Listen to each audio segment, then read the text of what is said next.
dans le monde, eh bien, c'est à vous, cher monsieur, que revient la lourde tâche de nous expliquer ça. Et c'est François Fischer, qui est au Collège de renseignement en Europe, qui va vous introduire de quelques mots.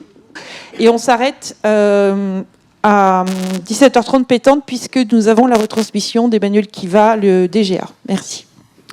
Merci beaucoup. C'est un plaisir pour le Collège du renseignement en Europe d'inviter le docteur Gerhard Conrad, longtemps directeur de cabinet du président du BND, négociateur pour des Hamas-Hezbollah, mais surtout directeur de EU INSEN pendant 4 ans, de venir nous parler des développements du renseignement en Europe à cette période liée à un changement de paradigme important, ce qu'en allemand on dit Nachrichtendienstwende. Et donc il va vous évoquer les évolutions du renseignement en Europe et ce que nous devons faire pour survivre à ces évolutions ou les progrès que nous devons engager. Je vais lui donner immédiatement la parole parce qu'il a 20-25 minutes devant lui. Il nous parlera, malgré sa connaissance du français, mais il nous parlera en anglais. I hope it will be good for you and there will be no translation. So the floor is yours, Dr. Conrad. Yeah. Thank you very much, dear François, and thank you for your interest. And indeed, I'm speaking here concerning this topic in view of my former activity and position as Director INSEN between 2016 and 2019. So it's quite some years ago, but as I'm quite aware of, the things have not changed too much. Meanwhile, and the question, of course, I want to discuss a little bit is whether the changing times, the changing tides of security politics nowadays, and just the last weeks gave this situation a new and irritating twist, to say the least, whether Europe, whether the EU, you know that's not necessarily the same, but whether Europe is well advised to become more self-reliant, whether they are able to do so, what role the EU has played until now in organizing intelligence for member states, because there is, possibly not every one of you is aware of, there are structures in the European Union, mainly in the European External Action Service, since years, not to say since more than 2 decades, in the Council and then the ES, that provide finished intelligence, civil and military intelligence, internal and external intelligence to European decision makers and to member states. And so I would like to first just start a little bit in making you familiar with these structures and their role and their significance and their insignificance as well, what they can do, what they're supposed to do, and what they are not supposed and are not able to do. And then in a second part of my small interlocution, just to ask ourselves what to do now in order to become more self-reliant. You're following, and you will be following in the next 2 days as well, all the discussions on improving military structures, military production, improving military capabilities. But you should, of course, very much bear in mind that prior to make use of military equipment of the military as such, you do need intelligence. Because if you don't have intelligence on your adversary and its capabilities, its intention, the battlefield, the political one as well as the military one, if you don't know it, in detail, if you don't know it in advance, you will be utterly ill-prepared. And it's not only Sun Tzu, but Sun Tzu is very often quoted just in military science, strategic science, and our dear friend Sun Tzu, it's only 2,400 years ago, already said, know your enemy. Only if you know your enemy, you stand a good chance to be successful in war. He focuses always on war, but you know that very often the clash of interests whatsoever, you need know your adversary. And if you are entering your battle, the military or another one, ill-prepared, you will lose out, although you have the most significant hardware. If you are too stupid to make use of it, and stupid means in that sense you master your hardware, but you are using it, you are employing it in a battlefield which does not exist, in a battlefield which you do not understand because you don't know the facts and figures and the context, then you are going to lose. And I just want to mention this, the most recent example, of lacking intelligence, just diminishing significantly military, let's say, capabilities or military chances of success. And you know, it's what our dear friends, the Americans, have been doing with the Ukrainians just during the last, let's say, 4 days, 5 days. It's just minor things, things you tend to overlook. It's not taking away 20 F-16 or not taking away, let's say, 200 main battle tanks or something like that. It's just withholding essential signal intelligence and imagery intelligence from the Ukrainian armed forces, with which effect they are not anymore able to learn in time when bombers or cruise missiles or ballistic missiles start or being launched far away in Russia. Nobody can look into Russia, let's say the Ukrainians more than 200-300 kilometers with their own airborne means, then it's done. You need satellites. And you need satellites of a certain quality and a satellite network of a certain intensity. If you have a satellite, you possibly know, the satellite is over a spot all 24 hours in the old days. So you need a constant surveillance in order, first of all, to identify and locate launches as such, and then you know, whoops, something has been launched, but where it's going to go, what destination, and so on and so on, and when it is then expected to impact in a target, you can't do with a single picture or 2 or 3 pictures. You need a constant let's say, monitoring of the process, and for that you need a certain structure of satellites, quite a high number of satellites, which are always there. So you see, and this is a capability which is nearly unique with the United States due to the sheer number of satellites in action over ground, let's say. So, you see. So that means, in practical terms, you receive vital intelligence, tactical intelligence, late or too late. And you are not anymore able to optimize your air defenses or trigger the alarm for your civilians. The warning time will be too short for a significant defense. It's just the lack of intelligence, a specific kind of intelligence. So you see, it's intelligence which is decisive for winning or losing a battle, and if things go very wrong, for winning or losing a war. It's very often overlooked. Intelligence is not a side product, but it is, let's say, the prerequisite for substantial preparation, strategic preparation. You, France, any country, is preparing for contingencies. What is a contingency? A contingency is an event, mostly a negative one, which is being defined. It's sometimes as well called a scenario. But these scenarios you will have, if they are supposed to be significant, you will have to base it on knowledge.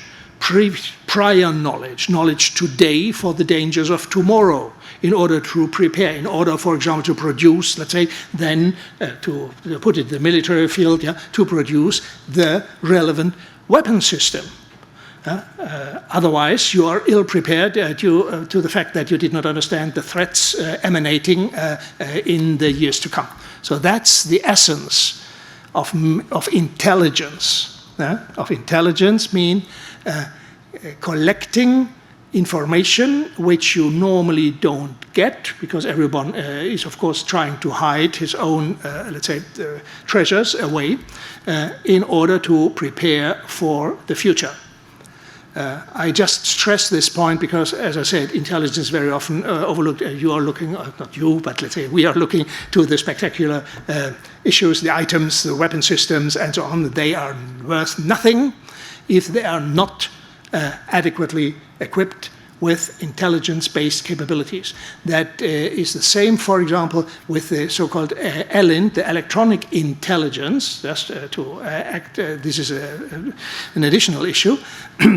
Fighters, fighter bombers, and so on, they would not survive if they had not the sufficient electronic countermeasures and electronic countermeasures aboard. That means those electronic devices which suppress the air defenses of your adversary, or suppress on the ground, so the anti-aircraft rockets, and suppress the capabilities of your adversary in air. Yeah? If you are dogfighting, yeah, so the one who has the better electronic devices aboard has a chance to be superior. So these devices will have to be updated. Because this is an electronic battle, so you have certain frequencies, you have certain, let's say, gadgets which are able to suppress your capabilities today, but you will, let's say, update your defenses. It's as with the firewall, you know this in IT. And the next day, if you come up with your dated electronic countermeasures, you will fail. So these things will have to be updated. The F-16, the Ukrainians are flying, their ELO pods, yeah, so their electronic devices are being updated in America. So if you withhold the updates of the electronic device, you make the F-16 useless. So just to give you this example, why intelligence is vital in the narrow sense of the word, in terms of conflict. So we will have to look now, since we have this major challenge for European countries, for Europe, how to deal with the situation where we possibly cannot trust anymore in the loyalty of our major supporter in intelligence terms. Yeah? So you know that people are thinking to not anymore buy American stuff. Yeah? They are thinking loudly. And the same question then arises, of course, what will European countries do in the field of intelligence? How to become more self-reliant? And here, the European Union, as you know, is a body which, interestingly enough, has been providing structures which are helping decision-making. You know that the EU, as such, has no own intelligence. It's not mandated, it's not equipped to have it. But the European Union has structures which member states driven, also France, by the way, is from among the founding fathers of the structures. These are the Intelligence Assessment Center of the European Union, the EU INCEN, and it is in the EU military staff as well, something which had been created in 1999, a J2 directorate, which is very often called UMS, European Military Staff Intelligence Directorate. You have a military intelligence, strategic intelligence directorate, you have a civil intelligence directorate. And they are living from the support of member state services. Most of the member state services are supporting EU INCEN or UMS INT on a voluntary basis. That's not always brilliant, but it is more than you sometimes might expect. the products of, let's say, EU INCEN and UMS INT, as I said, in strategic intelligence, are being the basis for the Political and Security Committee in the European Foreign Affairs Council. They are as well supporting or informing the President of the EU Commission. They are supporting all member states, by the way. And the smaller member states of the European Union, which do not have intelligence services looking with a global outlook, and don't have embassies, for example, as well, in quite a lot of countries, they are working on the basis, when it comes to situation awareness abroad, on the basis of EU INCEN, UMS INT, and NATO reporting and analysis. They say it themselves. Yeah? It's not a kind of, interested comment by the structures. They do it because they don't have anything else. And the quality on that level, on that strategic level, is indeed not that bad. This does not help, of course. Quite frankly speaking, it does not help in making intelligence in terms of tradecraft stronger. Yeah? The holders of tradecraft in intelligence are the nation states and their services.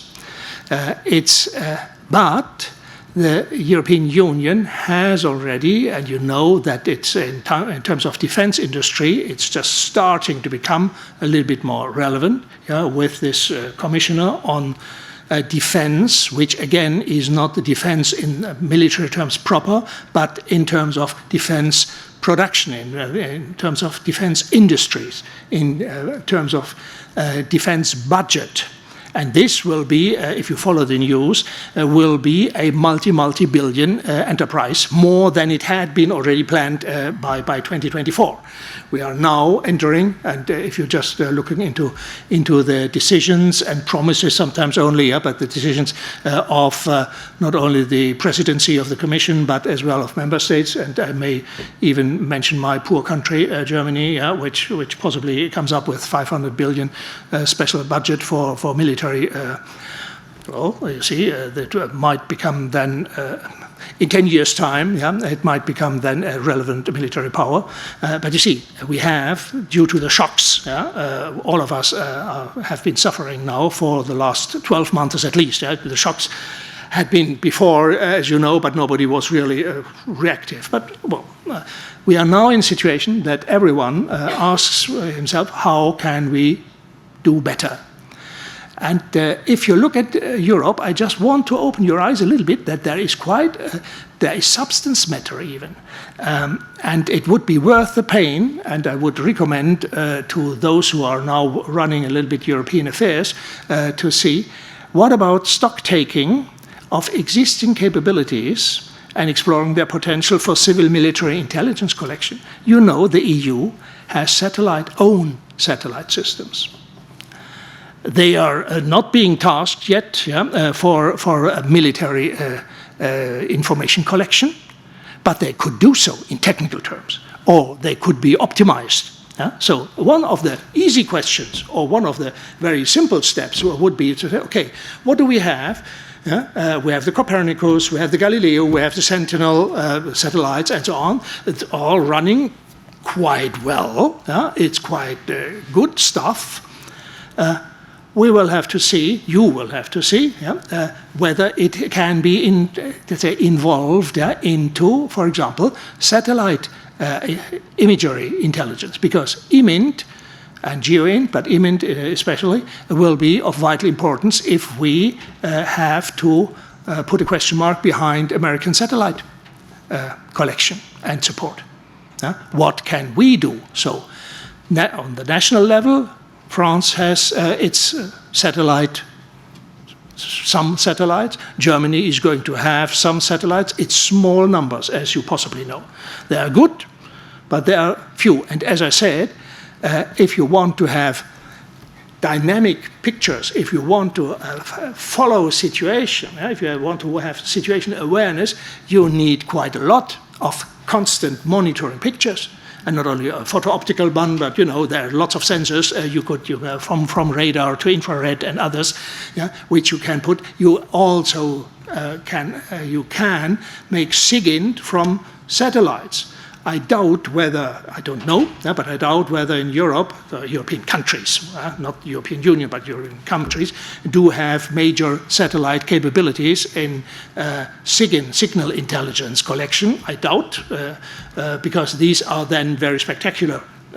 Huge antennas which you will have to spread in order then to get the very weak signals from the Earth in space. The question is something there around? Are there projects and programs which could be redefined in a relatively short time? Because we are not speaking to become good or better in 10 years' time or 5 years' time. We are speaking about getting better this year, next year, the year after. Not in a kind of global capability, but let's say in the framework of a pretty well-defined, let's say, catalog of risks. Mainly military ones, but not only. So, having stock-taking here, having stock-taking as well concerning EU cyber capabilities. The EU has a CERT, of course. The EU has the ENISA. Here as well, there are strong cyber capabilities, of course, tasked for cybersecurity. Nothing more. You know, if you are engaged in cybersecurity, that this is a double-edged sword. Defense and offense are sometimes very close together. Again, the question is, there has been lots of investment during the last 5 to 10 years. The question is, why not just thinking about, and not only thinking about, let's say, actively checking whether this is an option. I don't know whether it is one, but it should be checked. You have in the European Commission the GRC, the Joint Research Center. And here as well, there are huge capabilities in cyber. You have potentially huge capabilities in open source and social media collection and analysis already in place in several parts, either Commission or in a limited framework in the Ancien as well. So you see that beyond Ancien and UMS-INT and the EU Satellite Center, which is a brilliant analytical center in Torrejón, close to Madrid, which is working on the basis of member states' contributions on IMINT and commercial satellite imagery. You have, in principle, capabilities, analytical capabilities, but as well collection capabilities, which had not yet been tasked for military or security relevant collections, which you would be, or we would be, well advised to check as soon as possible. And this is then a kind invitation to, of course, the Commission, to the Council, that means to the Member States, just to create not another, committee, but let's say a small working group, I would call it. Of course, you need a working group, in following up such lines of scrutiny within the EU and in close then cooperation and connection with member states, with interested member states. I could imagine that, let's say, previously not militarily or security defined capabilities in the European Union would be of value for improving our common resilience and, as I said, capabilities. There are, as you know, and this is my final statement, there are ideas of creating, for example, a CIA-like intelligence agency within the framework of the European Union. There are as well initiatives now to create something like the 5 Eyes, but now European ones, 4 Eyes or 4 plus, I don't know how many eyes. these initiatives are good in the sense of showing that something will have to be done, but it is nothing of relevance for this year, next year, and the year, let's say, after. That means, imagine you have something wonderful, and the war has been lost before. So we have to start with what we have in our hands, and that, I think, is the closing word on this happy note. Merci beaucoup, monsieur. Merci. Attention.